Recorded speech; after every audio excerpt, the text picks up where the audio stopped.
DIFM Lucena. Ang programang ito ay naglalaman ng maselang mga salita at eksena na hindi angkop sa mga batang tagapakinig. Patnubay ng magulang ay kailangan.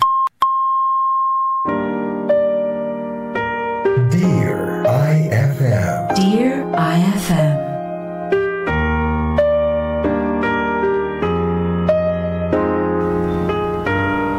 Magandang hapon mga idol. Isang kwento na naman ang ating mapapakinggan dito sa Dear IFM. Kwentong magbibigay ng inspirasyon at aral sa ating ngayong hapon. Ako si Idol James Reid.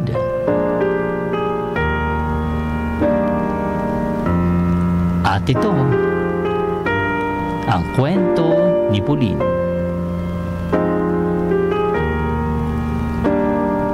Dear IFM. Hello mga idol.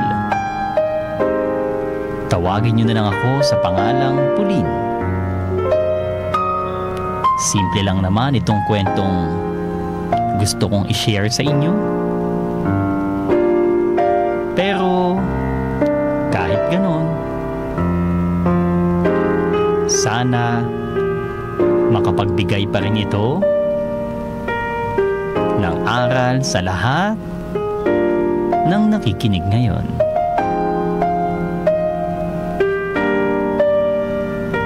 Nagsimula ang lahat nang pinili ko munang magbakasyon sa probinsya namin. Masyado na kasing toxic ang buhay ko sa Maynila. Kaya sabi ko, gusto kong huminga. Gusto kong mag-relax. Gusto ko na may bago sa buhay ko.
Pasensya ka na talaga, Pauline, kung hindi kita masasamahan bukas.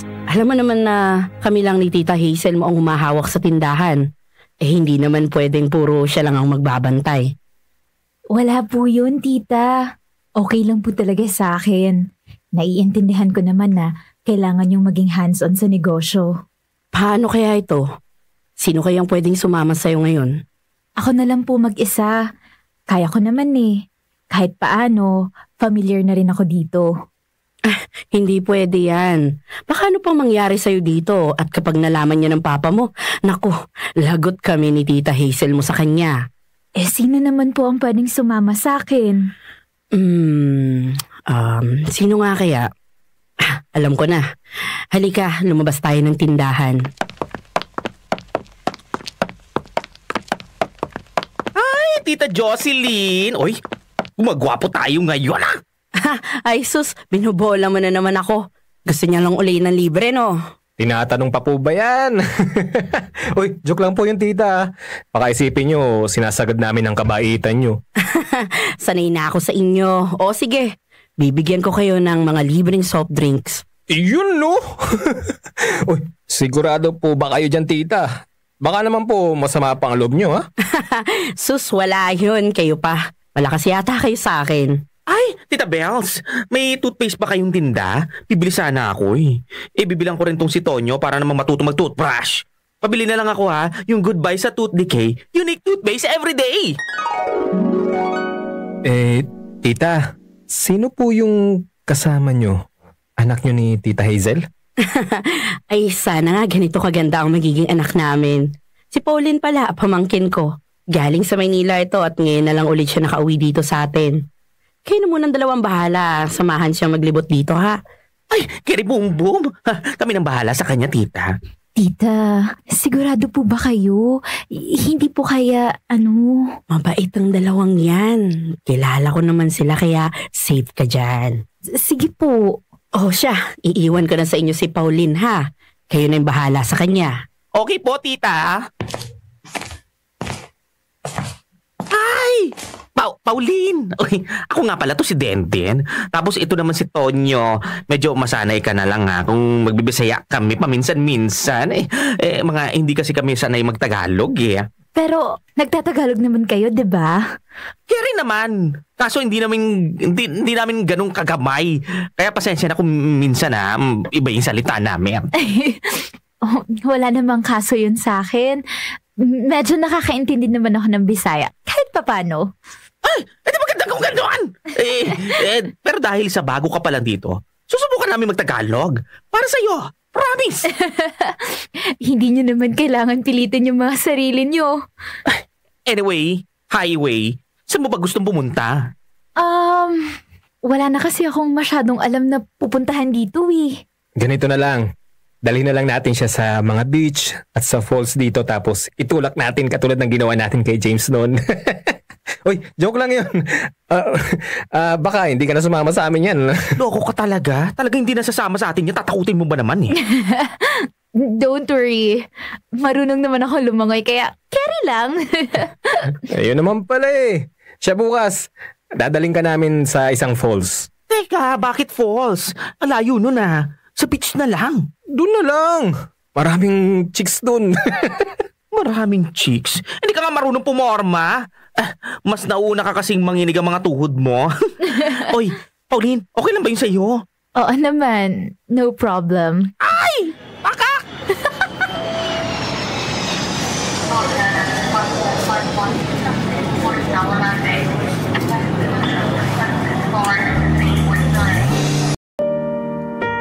Dear IFM. Dear IFM.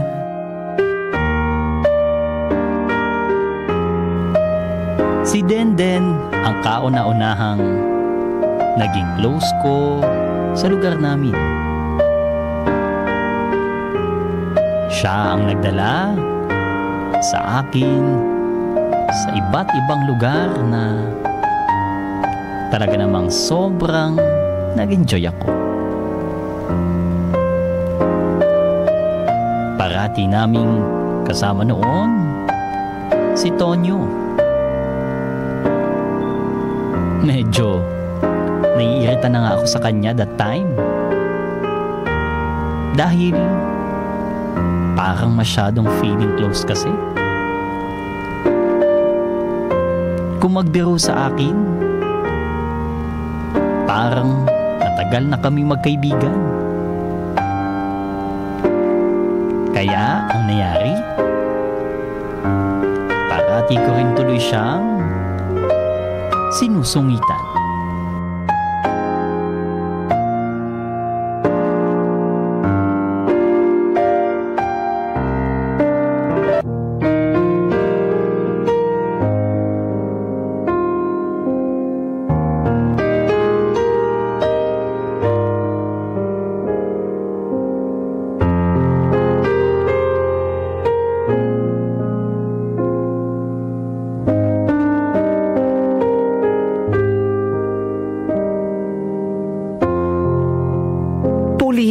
Oy, bakit nandito ka pa sa labas? Baka mamaya papakin ka ng lamok. Hindi na.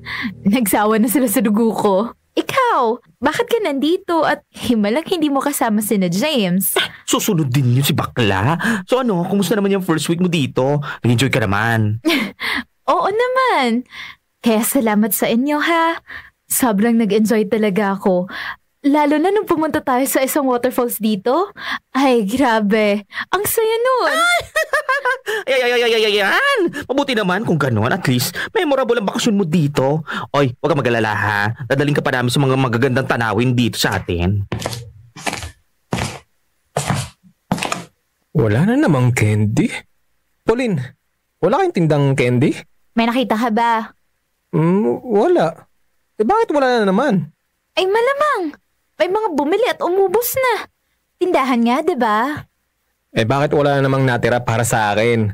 Alam pa naman ni Tita Jocelyn na gustong-gusto ko yung kending binibili niya. Bakit? Ikaw na ba yung bumibili dito?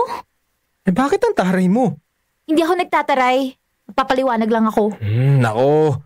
Makabili na nga lang sa ibang tindahan yung walang mataray na tindera. Oy, bakla. Problema nyo. Wala. Bakit ka ganun makasungit sa kanya? Ganun naman ako sa'yo Oy, parang hindi naman. Ang bait-bait mo kaya sa akin. Alam mo, may kasabihan nga tayo. The more you hate, the more you love, love, love. Umamin ka. Oy, may crush ka kay Tonyo, no? Ha? Wala, no? Iyon, magugustuhan ko. Wag na lang. O sige, naniniwala ako kahit OA. Baka naman kasi may boyfriend ka na kaya mataray ka na sa iba maliban sa akin. Ay, wait. Baka meron nga ba? Meron. Kaso, parang wala naman ako sa kanya. Hindi nga makaalalang mag-text o tumawag man lang sa akin. Baka nga kahit mamatay ako dito, hindi pa niya malalaman eh. Uy, huwag mo na isipin yan. Huwag mamaya. Naku, Diyos ko, pakatok nga. Ayan, sa ngayon, i-enjoy mo na lang bakasyon mo dito. Huwag ka mag-isip ng mga ganyan-ganyan. Oo nga eh. Pwede ka bang ibigay na text meet? Wala kasi akong magawa minsan eh. Masyado na kasing magastos kapag araw-araw gumagala. Nauubos na yung binaon kong pera. Si Tonyo. Siya lang naman pwede kong ibigay matinong textmate eh. At saka isa pa, ito bakla ha. Maganda rin yun para maging close naman kayo. Ikaw kasi lagi mo sinusungitan. Sa tingin mo, papayag siyang maging ka-textmate ko? Baka naman sungitan din ako nun. Hindi yon. Mapait yun sa mga babae lalo na pamangkin ka pa ni Jocelyn. May ayaw na sungitan ka. Ay nako. Sandali. O ayan o. Number ni Tonyo. 091. Tama nga yung nakuha kong number? Ha? Ano tama? Wala. Yung pagkakabasa ko ng number. Tama pala. Thank you. Dear IFM. Dear IFM.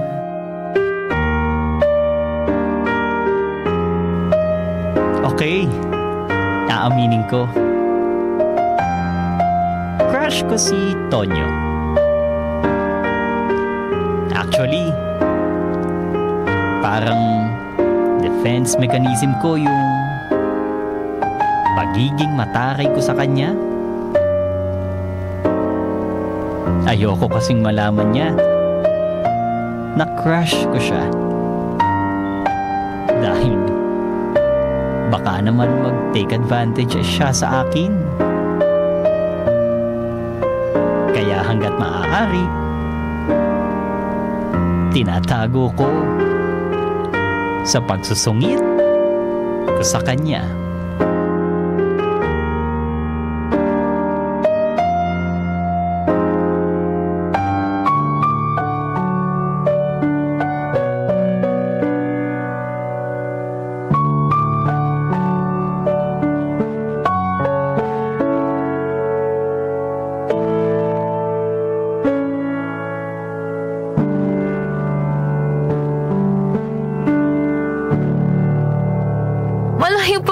Sa tuktok.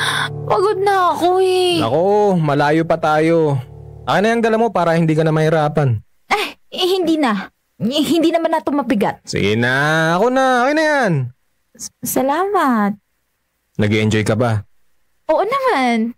Salamat dahil tinupad mo yung sinabi mo ipapasyal mo ko. Sinama mo pa sina tita kaya mas naging masaya tayo dito. Ano ka ba? Wala yun. Para naman masulit mo yung bakasyon mo dito at may isipan mo pang bumalik dito. Ay, talagang babalik ako dito. Kung pwede nga lang, dito na lang ako tumira. Kaso, hindi pwede. May bakit naman? Dahil ba sa boyfriend mo? Ha? Paano mo nalaman yung tungkol sa boyfriend ko? Wala lang. Hinulaan ko lang tapos, ayun, totoo pala. Anyway, hindi naman tungkol sa kanya kaya hindi ako pwedeng manatili dito. Mas marami kasing opportunity sa Maynila eh. Bakit hindi dahil sa kanya? May text at tawag, hindi niya magawa sa akin. Tapos siya pang dahilan kung bakit hindi ako pwede dito. Baka siyang maging dahilan para ayawan ko na rin ng Maynila. Hindi ka na ba niya mahal? Ewan ko. Wala nga kaming ibang ginawa kundi ang mag-away. Lahat na yata ng pwedeng gawing kasalanan ng isang lalaki, nagawa na niya. Kung ganun, bakit kayo pa rin hanggang ngayon? Nanghihinayang kasi ako. Sa tagal ba naman namin?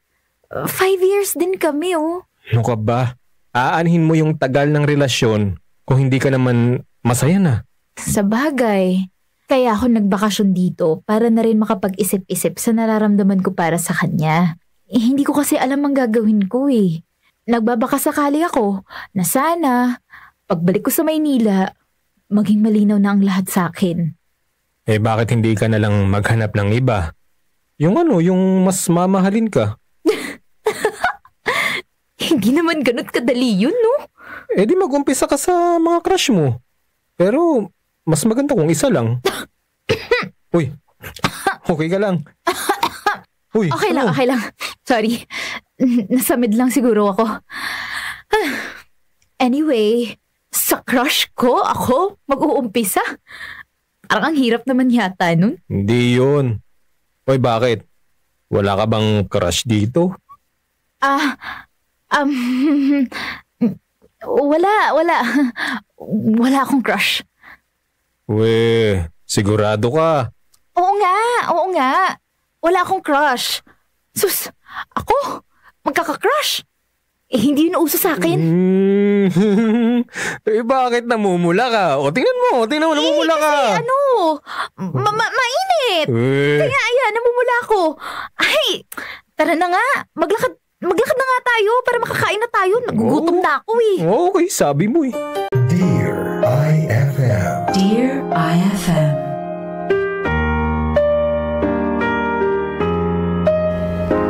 Sa totoo lang mga idol, kay Tonyo ko lang ulit naranasan ang ganong klaseng kilig. Yung parang may bago sa buhay ko. Oo, alam kong mali ang ginagawa ko. May boyfriend ako sa Maynila. Pero eto, nagkakagusto ako sa ibang lalaki. Ayokong i-justify ang ginagawa ko dahil bali-balik ta rin man ang mundo. Mali pa rin ang ginagawa ko. Maling mali.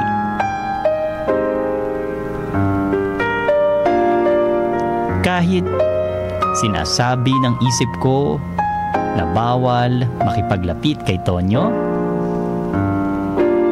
hindi ko na lang namalayan na ganun na pala ang nangyayari. Na unti-unti na ngang nahuhulog ang loob ko sa kanya. To the point na nawawala na ang natitirang pagmamahal ko sa boyfriend ko nasa Maynila.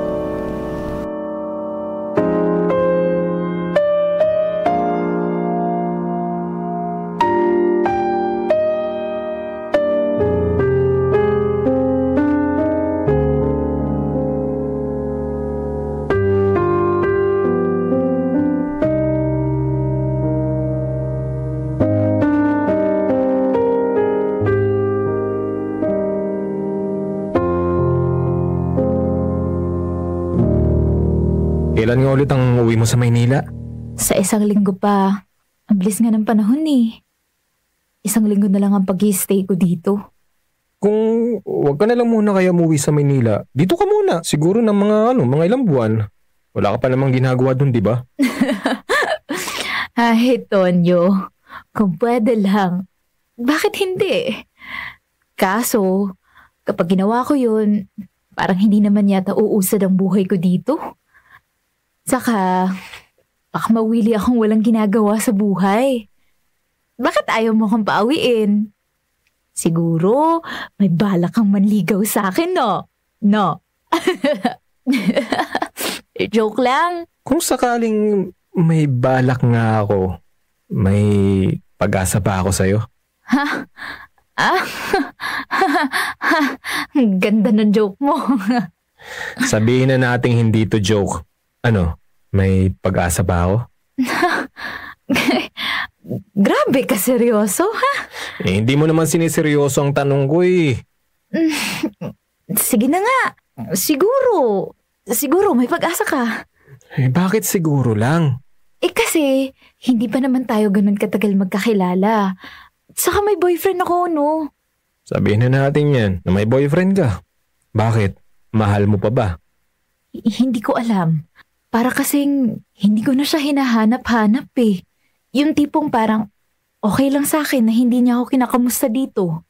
Alam mo, kung hindi ka naman sigurado sa nararamdaman mo, tigil mo na. Mas lalo ka lang mahihirapan eh. Saka dahil sa ginagawa mo, hindi mo nabibigyan ng chance yung iba. Chance? Oo, chance. Sa puso mo. Kasi kinukulong mo yung sarili mo sa isang tao na hindi mo alam kung pinapahalagan ka pa. Baka sa ginagawa mo, mamiss mo yung taong magmamahal talaga sa'yo ng totoo. Tulad ko. Oh. Alam mo, grabe ka na ha. Masyado mo nang sinuseryoso yung biruan natin. Bakit ka pa tawa ng tawa ha? Sa tingin mo ba hindi ako seryoso? Hindi nga. Seryoso ka? Naniwala ka naman sa akin ha? Che, ewan ko sa'yo. Bahala ka nga dyan. Oy, ano ka ba? Ito naman nabikon ka agad. Parang nagbibiro lang tayo kanina. Ewan ko sa'yo. Ang lakas mo kasing mang trip. Uy, sorry na. Sorry. Sige na nga. Kasalanan ko naman kung bakit ka nagalit kaya sorry na. So ikaw naman ngayon yung magtatampo. Ay nako, tara na nga. Dear IFM. Dear IFM.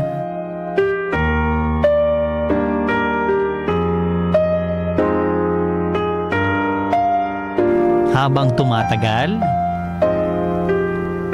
nararamdaman ko na parang nagiging seryoso na ang mga biruan namin ni Tonyo. Ayokong umasa, mga idol. Lalo na't alam ko na malapit na rin akong umuwi sa Maynila.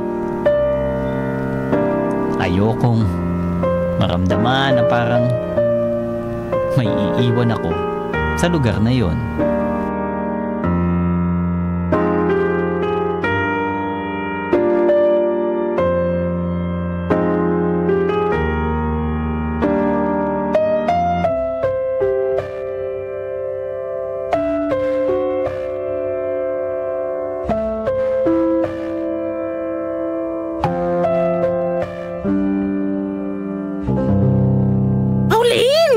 Buti naman at dumating ka, Denden. Akala ko hindi mo papansinin yung text ko. Ay, wala yun, Bax. Teka, ba't ako sinama mo dito? Nasaan ba si Tonyo? Hay nako! Siya ang nag-invite sa akin dito tapos bigla na lang niya akong iniwan. Tapos sumama sa iba niyang kaibigan. Kaasar! Ang OA mo naman! Akala mo naman natapakan yung pagiging girlfriend mo? Cool ka lang. Para kang girlfriend na nagsiselo sa kaibigan eh. Hindi no. Alam mo, tara na nga. Mag-enjoy na lang tayo para naman kahit papaano mabawasan yung manginginis mo. Alam mo, mabuti pa nga. Ay! Tara!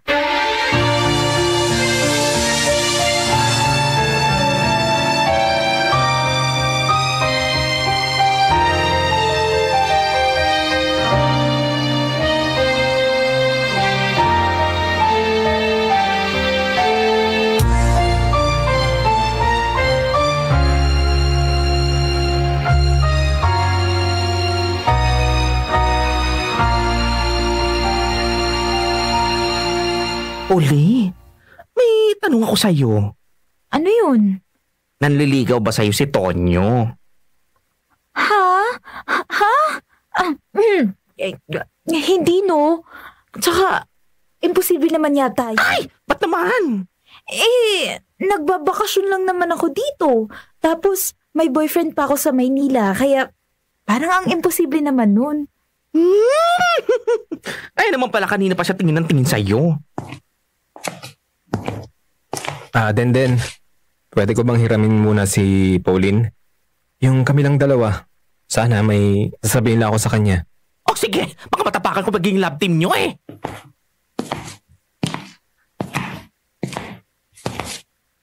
Oh, tayong dalawa na lang ngayon. Ano yung ichichika mo sa akin? Pasensya ka na kung iniwan kita kanina. Nando naman kasi si Denden kaya naisip kong hindi ka na maiinip. Okay. Wala na yun sa akin. Yun lang ba yung pag-uusapan natin? Meron pa. May sasabihin ako pero wait mo ako ng 5 minutes. Ang tagal na 5 minutes mo Sige, Tonyo. Ako munang magsasalita, okay? Gusto kita, Tonyo. Gustong gusto kita. Sa katunayan nga, unang kita ko pa lang sa'yo, naging crush na kita eh. Gusto mo rin ba ako? Iyon ba yung hindi mo masabi-sabi sa akin? Oo, gusto nga kita. Gusto kitang maging girlfriend ko. Kung hihilingin ko ba sa'yo yun, ibibigay mo sa akin? Ha? Gusto mo ako? So maliligaw ka? Gusto mong maging tayo? Teka, Tonyo, may boyfriend na ako. Hindi mo ba naisip na pauwi na ako next week? At pagbalik ko doon, boyfriend ko ang pipiliin ko. Parang ang imposible nito kasi ang layo-layo natin sa isa't isa. Ano ka ba? Porke ba malayo, hindi na pwedeng maging tayo? Walang kaso sa akin kung may boyfriend ka man o wala. Ang mahalaga ay, mahal mo ako. Mahal kita. Nagmamahalan tayong dalawa. Kung ako ang pipiliin mo, kahit saan ka magpunta, pipilitin kong sumama sa'yo. Gagawin ko ang lahat para maging masaya ka. At kung ako na nga ang nagmamayari ng puso mo, hindi kita sasaktan. Dahil kapag nasaktan kita, mas dobleng sakit ang mararamdaman ko kapag nangyari yun. Ganon kita kamahal. Sigurado ka na ba dyan? Oo. Ikaw? Alam mo, gusto kitang makasama pero kasi... Tutulungan kitang makapag-isip. Basta hayaan mo lang akong mahalin kita. Kahit pa milya-milyang layo natin sa isa't isa, hindi malalayo ang pagmamahal ko sa'yo. Tandaan mo yan, Pauline. Mahal na mahal kita. Dear IFM. Dear IFM.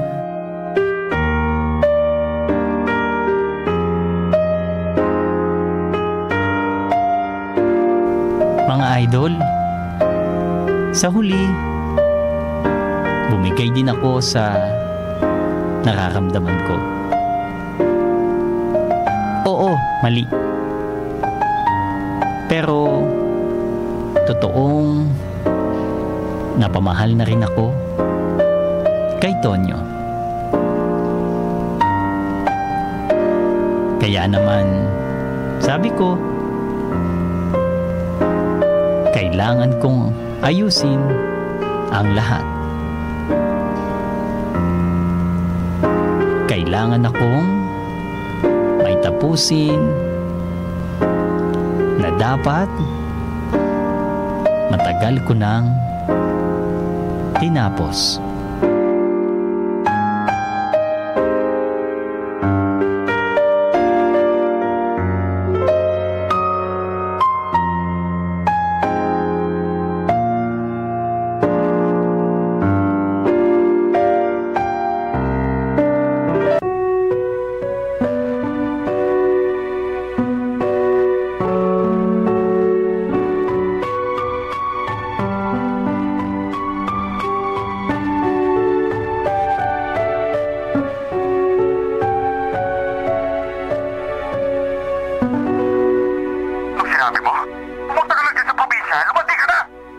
Sorry talaga, Charlie.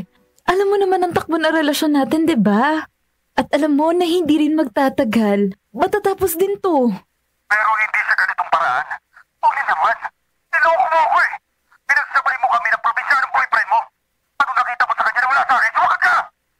Sa totoo lang, mahal niya ako. Mas pinaramdam niya sa akin ang pag-aalaga at pagmamahal na hindi mo na kayang ibigay sa akin. Sa tingin mo ba masisisi mo ako ngayon? Bakit? Sino ba ang nagkulang sa ating dalawa? Binigay ko lahat. Pero ano ginawa mo? Anong sinukli mo? Sakit. Iyak. Yun yung binigay mo sa akin, Charlie. Pero hindi yun sa pagparalukuhin mo ako. Oo. Alam kong nagkamali ako. Nagkaroon ako ng kasalanan sa'yo at humihingi ako ng tawad sa'yo ngayon. Pero sana, pagkatapos nito, tigilan na natin to. May mahal na akong iba. Maghanap ka na ng iba dyan. Diyan ka naman magaling, di ba? Goodbye, Charlie. Pauline? Tonyo, anong ginagawa mo dito? Dinadalaw ang babaeng mahal ko. Corny ka rin pala pag in love, no? Nga pala, narinig kong nakipaghiwalay ka na kay Charlie. Okay ka lang ba? Medyo masaya. Medyo nakokonsensya. Kasi kahit sa ang anggulo, ako yung nagkamali. Ako yung nagkaroon ng kasalanan. Pero kung naging mabuti naman siyang boyfriend sa akin, hindi ko naman gagawin to eh. Ay, sa lahat ng sakit at problemang binigay niya sa akin, alam kong masamang pakinggan pero dito lang ako nakabawi. Mapapatawad ka rin niya balang araw. Naintindihan din niya na kung bakit mo nagawa ito. Sinunod mo lang naman ang puso mo, di ba? Hindi na naman maganda ang relasyon niyo nung dumating ako. Oo nga. Kaya ikaw, huwag mong isipin na may kasalanan ka, ha? Magagalit ako sa'yo. I-enjoy lang natin ang relasyong to. Dear IFM. Dear IFM.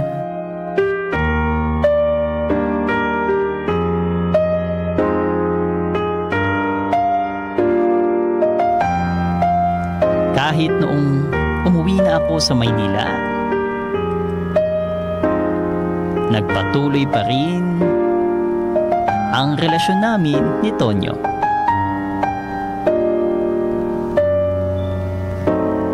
At pagkatapos lang ng isang pagiging LDR, nagdesisyon siyang pumunta dito sa Maynila para magtrabaho. Nagsama kami sa iisang bubong at hanggang ngayon magkasama pa rin kami. Kahit na parang naging mabilis ang panahon, mas naging masaya. Ako kasama si Tonyo. Walang halong pagkukunwari. Parang natural lang ang lahat. At nang dahil sa kanya, naging kampante ako. Nagkaroon ng peace ang puso ko. Mga idol, maraming salamat sa pakikinig sa kwento ko. Susulat na lang ako ulit sa susunod na yugto ng kwento namin ni Tonyo. Lubos na gumagalang, Pauline.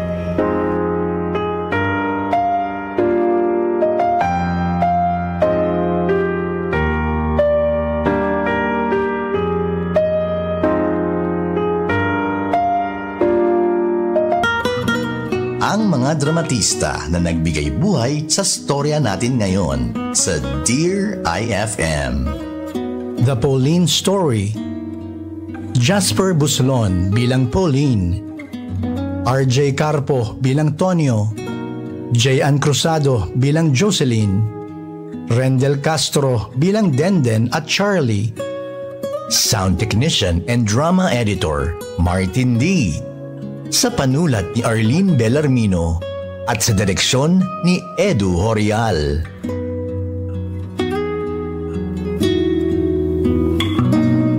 IFM drama has never sounded better.